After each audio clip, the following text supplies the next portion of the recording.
বিশ্ব নবী হচ্ছেন সর্বশেষ নবী। আমার নবীর পরে আর কোন নবী আসবে? আমার রসুলের পরে আর কোন রসুল আসবে? এই কথাটা যারা মানবে না তার ঈমান থাকবে? মা কানা মুহাম্মাদুন আবা আহাদিম মির রিজালিকুম ওয়ালাকিন রাসূলুল্লাহি ওয়া খাতামান নাবিয়্যিন। মুহাম্মদ তোমাদের কোন ছেলেদের পিতা নয়, তিনি হলেন আল্লাহর রাসূল, তিনি হলেন শেষ রাসূল, খাতামান নাবিয়্যিন। সাইয়েদনা আদম থেকে শুরু করে নবী আসার যে ধারাবাহিকতা, এটা বিশ্ব নবীর মাধ্যমে এই চেইনটাকে কাট আপ করে দিয়েছে কে? আমার নবীর পরে কোনো নবী নাই।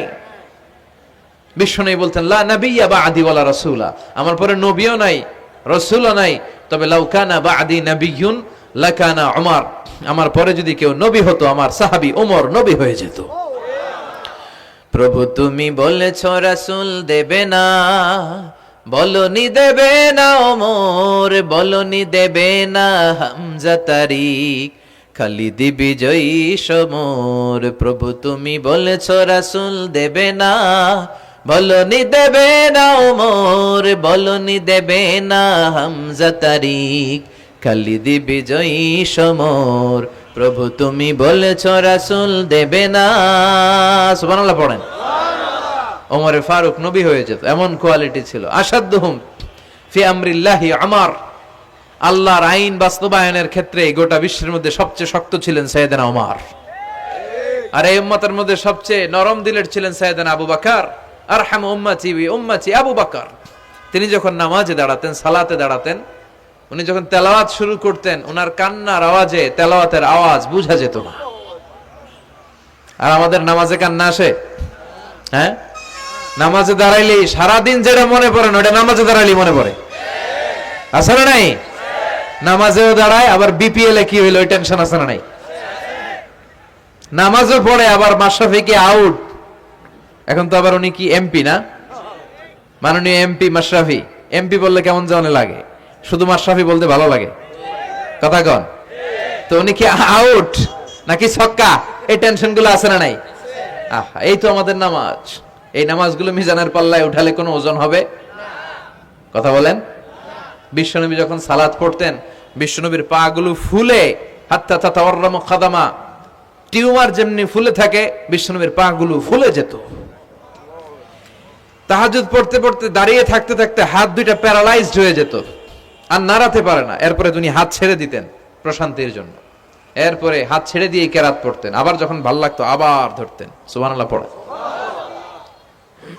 আলী কারামাল্লাহু ওয়াজহার পায়ের ভেতরে এক যুদ্ধে তীর ঢুকে গেল। এই তীর টেনে বের করা যায় না, তীর টান দিলেই উনি চিৎকার মারে, জখম হয়েছে অনেক ভিতরে।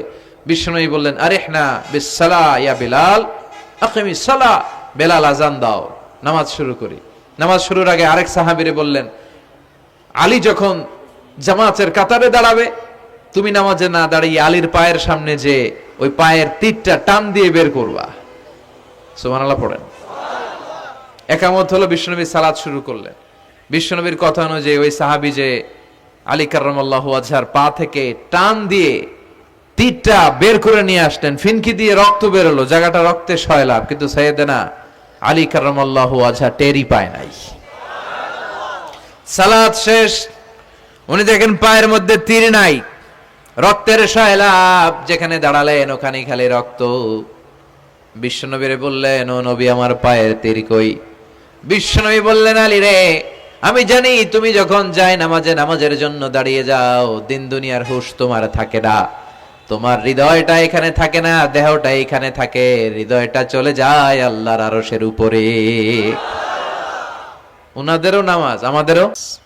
সাহাবারা যখন মরুভূমিতে নামাজ পড়তেন, মরুভূমির পাখিগুলো এসে সাহাবাদের মাথার উপরে বসে যেত। পাখিগুলো মনে করতো এগুলো মরুভূমির খেজুর গাছটা হবে, কি হবে, কারণ নড়ে চড়ে না তো, আমাদের মতো তো এরকম দাড়ি চুলকা না, এরকম জামা ঠিক করে না, দাঁড়াইছে তো দাঁড়াইছেই। সুবহানাল্লাহ পড়েন। তো ইবাদতে এরকম আন্তরিকতা, একাগ্রতার দরকার আছে না নাই? বিশ্বনবীর পরে কোন নবী হবে না, কিন্তু বিশ্বনবী বললেন কিয়ামতের আগে এরকম অনেক ভণ্ড নবী দাবিদার বের হবে। বিশ্বনবীর সময়কালেই এক ভণ্ড নবী দাবিদার বের হয়েছিল, ওর নাম হচ্ছে মুসাইলামাতুল কাযযাব। এসে বলে, মুহাম্মদ আন-নবুওয়া নিসফুন লাকা ওয়া নিসফুন লি, তুমি একা নবী নও, নবুয়ত অর্ধেক তোমার অর্ধেক আমার, আমারটা আমারে বুঝায় দাও। বিষ্ণু বললেন, তোরে বুঝায় দেবো? আনতা লাস্তা মুসাইলামা ফাকাত আনতা মুসাইলামাতুল কাযযাব। আজ থেকে তুই শুধু মুসাইলামা না, তুই ভণ্ড মুসাইলামা, তুই মিথ্যাবাদী মুসাইলামা। বিশ্বনবীর পরে এরকম আলজেরিয়াতে অনেক ভণ্ড নবী দাবিদার বের হয়েছে। এই যে ভারতবর্ষের ইন্ডিয়া পাকিস্তান, এখানে পাঞ্জাব একটা এলাকা আছে, নাম শুনছেন? গোলাম মির্জা গোলাম আহমদ কাদিয়ানি, এই বেয়াদবটাও নবুয়ত দাবি করেছে। নাউজুবিল্লাহ পড়তে পারলেন না? সে প্রথমে দাবি করছে আমি শেষ নবী,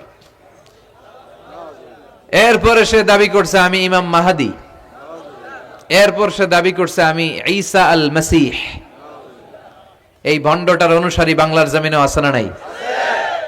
এদেরকে রাষ্ট্রীয়ভাবে কাফের হিসেবে আখ্যা দেওয়ার দরকার আছে না নাই? এত আন্দোলন হয়, এত কথা হয়, কিন্তু সরকারের টনক নড়ে না।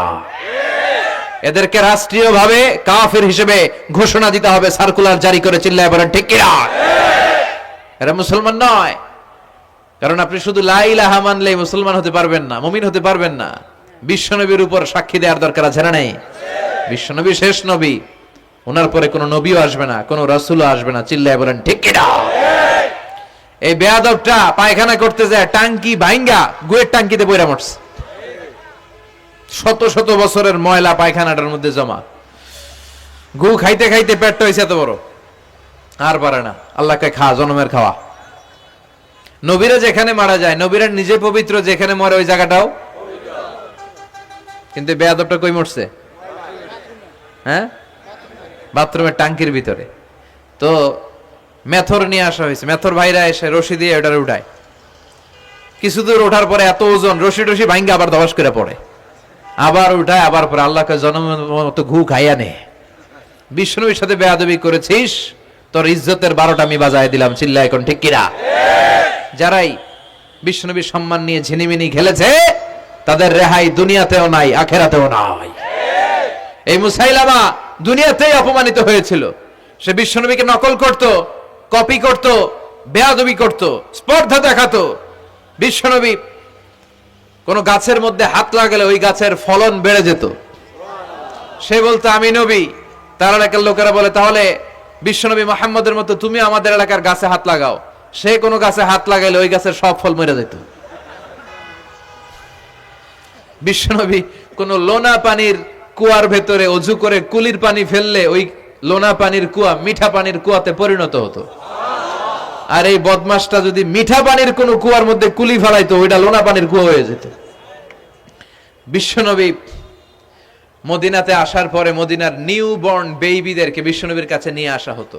বিশ্বনবী তাদেরকে তাহনিক করাতেন। তাহনিক মানে খেজুর হালকা একটু খেয়ে বিশ্বনবী লালা লাগিয়ে, বিশ্বনবী লালা মোবারকটাই বাচ্চার ঠোঁটের মধ্যে বিশ্বনবী লাগিয়ে দিতেন। এখন বিশ্বনবী নাই, আলেমদের কাছে যাবেন, খতিব এলাকার বড় খতিব হুজুরের কাছে যাবেন, হাফেজ সাহেব হুজুরের কাছে যাবেন, হুজুর মধু খেয়ে বাচ্চার মুখে লাগাই দিবে। উনি যে সবসময় কোরআন পড়েন, ওনার সিনাতে যে কোরআন, ওইটার বরকত আছে না নাই? বিশ্বনবী তাহনিক করতেন, খেজুর খেয়ে ওই লালা মিশ্রিত খেজুর বাচ্চার মুখে লাগিয়ে দিতেন, আর বাচ্চার মাথায় হাত বুলিয়ে দিতেন। বিশ্বনবীর হাত মদিনার যে সমস্ত নবজাতক বাচ্চাদের মাথায় লেগেছে, বাচ্চাদের মাথার চুল বড় করে দিয়েছে কে? সেও বিশ্বনবীর মতো অ্যাক্টিং করত। তার কাছে নবজাতক বাচ্চা নিলে সেও তাহনিক করত। তাহনিক করার সাথে সাথে বাচ্চা বমি শুরু করে দিত। আর মাথায় হাত লাগায় দিলে মাথার চুল বাড়াতো, বড় কথা, আজীবনে বাচ্চাগুলো টাক মাথা থাকতো। কি করতো? টাক মাথা। তার মানে বেয়াদবির পরিণাম, অপমান দুনিয়া থেকেই শুরু হয়ে যায়। তো বিশ্বনবী বললেন এই ভণ্ডদের আবির্ভাব শুরু হবে। আমাদের এই সমাজে ভণ্ড আছে না নাই? দোদেল বান্দা কালমা চোর, না পায় শ্মশান না পায় ঘোর, দিন থাকিতে আয়রে পথে ছাইড়া দে ভণ্ডামি, ভণ্ডামি ভণ্ডামি ভণ্ডামি, ছাইড়া দে ভণ্ডামি। নামাজ কালাম পড়ে না, ইবলিস শয়তানের নানা। আছে না এরকম? ইসলামের লেবাস লাগায়, দাড়ি রাখে, চুল বড় রাখে, জট পাকায় রাখে, রোজা নাই, নামাজ নাই, পরিচ্ছন্নতা নাই, আতর নাই, গোসল নাই। আছে না নাই? এরকম ভণ্ড পীর আছে না নাই? হক্কানি পীর যারা, তাদের বিরুদ্ধে আমার কোনো কথা নাই, কারণ এদেশে অনেক লক্ষ লক্ষ হিন্দুরা এই হাক্কানি পীরদের হাতে হাত রেখে কালিমা পড়ে মুসলমান হয়েছে। তাদেরকে আমরা সাপোর্ট করি। আমাদের বিরুদ্ধে